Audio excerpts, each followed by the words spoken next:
Hello friends, and welcome to another figure study where I'm finishing off my Unicron trilogy slash classics slash whatever shelf with the last figure in my collection currently, as of this recording, that involves either the Unicron trilogy or classics or NK or any of that stuff, and that is Cybertron Evac. Right off the bat, you may notice that it's looking a little lopsided. That is because I bought this guy secondhand, and the wheel sections on the back here, they're just loose. They don't like click into place or anything like that. They don't really friction into place either. So when I put them down and let gravity take over, it just kind of just showing you that because I'm gonna tuck these back up, and rotate this out of the way because it's just going to be sitting flat now on the desk from this point on. But anyway, Cybertron Evac is pretty fun. There are some issues that I have with the helicopter mode, which are more due to the design. It's not because I got this thing used or anything like that. And that is the fact that from certain angles it looks really good, and then when you look at it here, like right in here, it's like, ooh, what is going on there? It doesn't ruin the toy by any means, but that's definitely a little bit messy. But other than that, I think it does a pretty good job of looking like a rescue helicopter, especially because it's got rescue on the side in very big letters.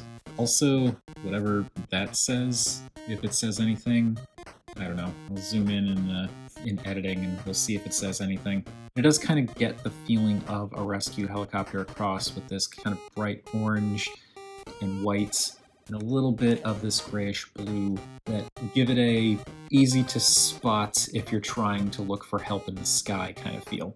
And of course it's shaped like a helicopter, because of course it is. It does have translucent windows, which I'm not a super big fan of, but it is kind of neat how there's, it's hard to see, but there is an actual cockpit section in there with like little seats on either side, so that's kind of fun.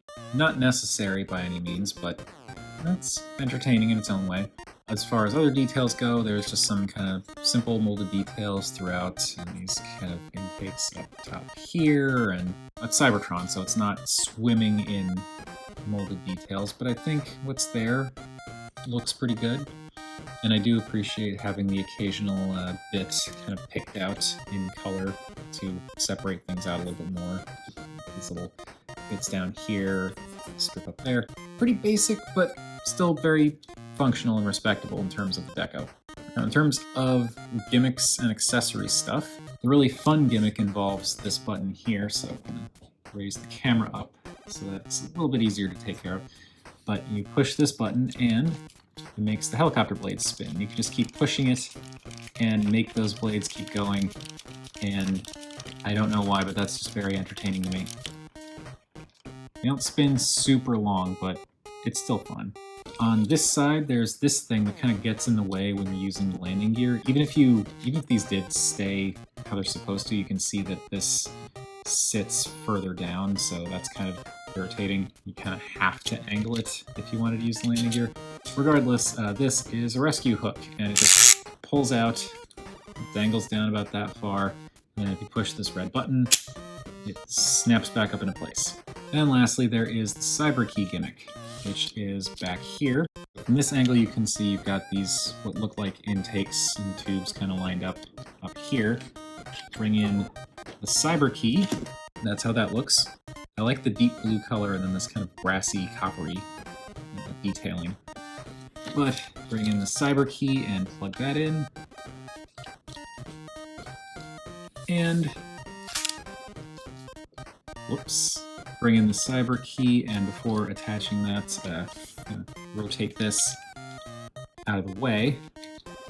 But with all of that done, push the Cyber Key in, and you get these kind of flip forward missile launchers, and you can launch the missiles if you want. And yeah, that's pretty much it for Evac's helicopter mode. It's fine. It gets the job done. I'm not super into helicopters or rescue helicopters, but I think it gets the job done just fine, and it does a pretty good job too of masking robot bits. I mean, this is clearly some mess happening back here, but there's nothing that overtly screams robot in the helicopter mode, so that's fun. Anyway, moving on to size comparisons.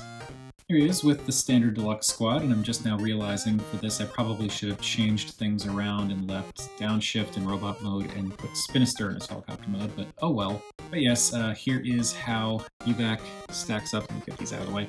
Here's how Evac stacks up with a fellow Cybertron figure, a deluxe this time, and you can see that he's a fair bit bigger, which stands to reason because Evac was intended to be a bigger figure. So it all checks out. And here he is with the duck tank. Alright, time to turn Evac into a robot, and I will say, I think his transformation is actually pretty cool and fun. So let's get to it.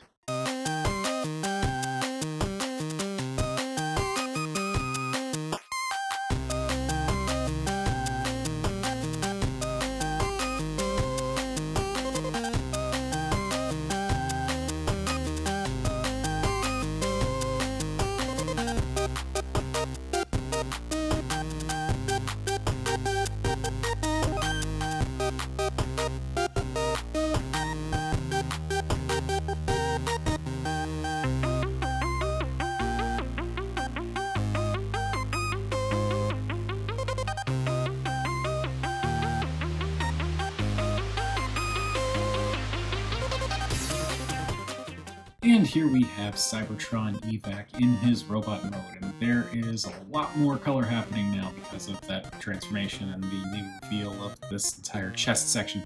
And this guy is pretty cool. I enjoy that transformation a lot. I do have some issues which I think are just due to the fact that it's an older toy and secondhand, like the fact that this slider mechanism for the backpack section here, when it's not pegged in, is pretty loose. So it has a tendency to want to slip back, but once it's clipped in, it's not going anywhere.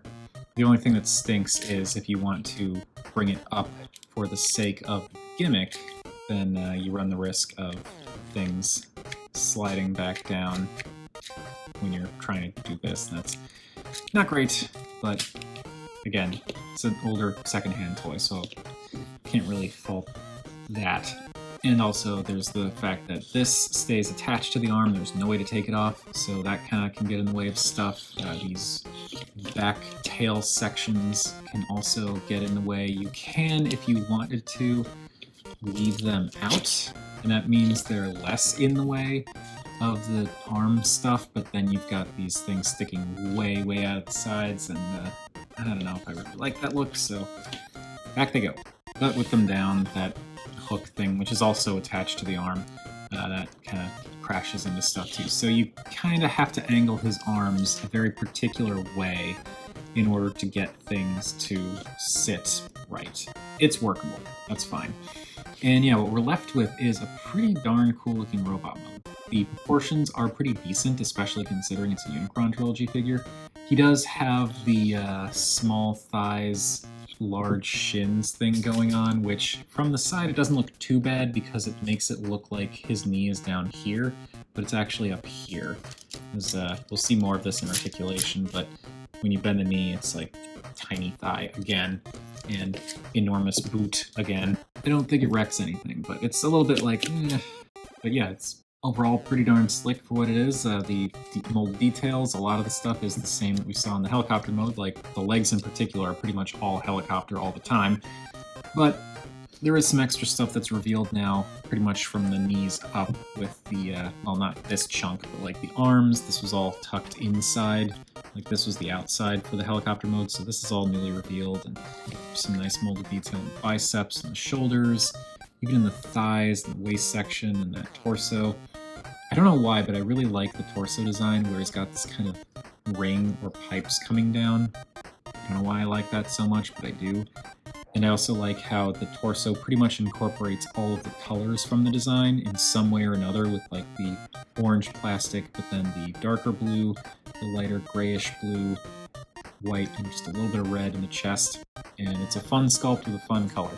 And it looks good. Looking at the back, he's also not really that kibbly. I mean, yeah, you've got this stuff, but it does try to get out of the way. And the backpack is kind of in service of the Cyberkey gimmick, so I think that's alright for what it is. I think really the only issue is the chunks that stick out on the sides of the legs. It doesn't look as bad from the front, I think, because the clear plastic makes it a little bit easier to make it feel like these are legs and this is just kibble hanging off the side. But when you're looking at it from the back, when it's just one big chunk of plastic, it's like those are some weird bell bottoms. I think the head is pretty cool looking. I don't know Evac from any other Autobot really, so I can't say how accurate it is or how much it captures the character in any of his iterations, but I do think it looks good. I think it's a nice shape, and I like this darker blue kind of head crest section being separated out, along with the red detail they painted in there. That looks good. And of course the bright yellow face stands out pretty well. He does have a piping block as well, but you know, can't really show that off with the setup that I've got going here. But it does look good. And surprisingly stern for someone who's all about rescuing, I guess. With all that out of the way, though, let us talk about articulation. So the head, as you saw, can swivel, and that's it. It does not go up and down or tilt side to side.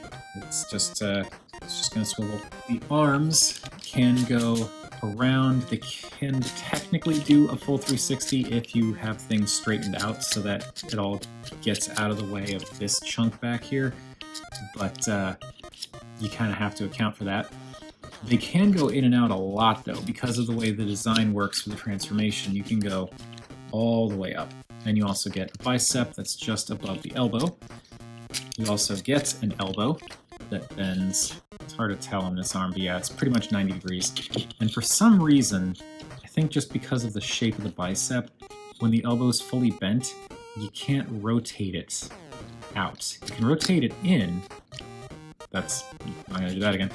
But you can't really rotate it out. You have to bring it out a click to be able to do it. I think it's because this molded bit here crashes against the bicep. So that's kind of unfortunate. You don't get any posability at the wrists. It's also a weird thing I've noticed, which it's kind of hard to see here, but the fists appear to be orange plastic that's been painted this color to match everything else, and that's really weird. The waist does swivel. You don't actually lose that. It's part of the transformation, but also part of the robot mode, so that's cool. The legs can go out pretty much the full 90. They can go forward, and then going back is a little bit trickier because of all the stuff back here. Get this out of the way and get the backpack out of the way. Then it can go back that far. The knee, as we saw, is right here, and when you bend it, you can get pretty much 90 degrees, which I think is respectable, especially for the era. And then the feet and heels, you can wiggle back and forth, but it's pretty loose if you go past a point. It does kind of softly click into place at a point, and I feel like that's kind of where it's meant to stay. So posability, not too bad on this guy. Definitely better than some of the other Unicron Trilogy figures I've had at one point or another. In terms of his gimmicks, you can still use this, and you just push that, and his blades will continue to spin. And it's cool that it's there, but like, it does kind of get in the way of stuff. Like having this flopping around all the time is just like kind of irritating.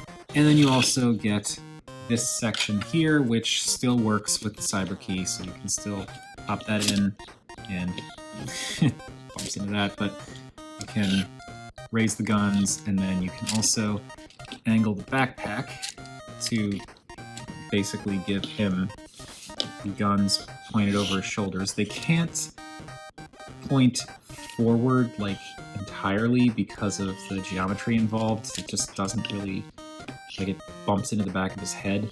And also because of this slider, it's really easy to knock it down like that. It's a thing you can do. I guess you could bring it up like this if you wanted to. So there is that. It looks ridiculous, but you can do it. I don't, but you can. Oh, and also there's the rescue hook thing, which is now on the back of his arm, and you can stretch that forward, and you can hook things on this little 2 inches of string, and you push the button and it goes back in. It does get in the way of posability a bit. Speaking of, one thing I wanted to mention before I forget, it's also a little bit disappointing that Evac does that thing with the hips where when you bring him out a click, It's not as bad as some figures, but he is doing a bit of an overly dramatic spread there. Still a fun figure. I actually do like Evac quite a bit. I don't regret getting him at all. It's just, you know, some limitations are a little bit unfortunate. Anyway, moving on to size comparisons. Here he is with the standard deluxe squad, and he's quite tall. Way taller than a tall deluxe, and way taller than a more standard size deluxe, even for the era. And here he is with the duck tank. And that is it for Cybertron Evac. As I said, I do actually like this guy a lot. It's just there are certain things that are kind of, you know, an unfortunate limitation of the time. But he looks really cool. The transformation is really interesting. It's a shame that the vehicle mode has that unsightliness going on in part of it because of just the nature of the transformation, but I wouldn't put him up there with like Cybertron Sideways because that figure still does an incredible job holding up today, but I feel like Evac holds up pretty darn well today too, just, you know, certain limitations, but overall, very cool figure. But that is enough rambling about this. What do you all think of Cybertron Evac? Whatever your thoughts on that mold, this figure, this character, whatever, feel free to chime in down below. I always enjoy hearing from you all. If you like any of the videos that I do and you want to support the channel, there is also a Patreon option. There's a $1 tier. It's the only tier that there is, but it gets you early access to videos, access to the occasional behind-the-scenes stuff that I post, and it supports the channel, in addition to just watching the videos and stuff. With all that out of the way, thank you everybody for watching, and remember, art is more than meets the eye.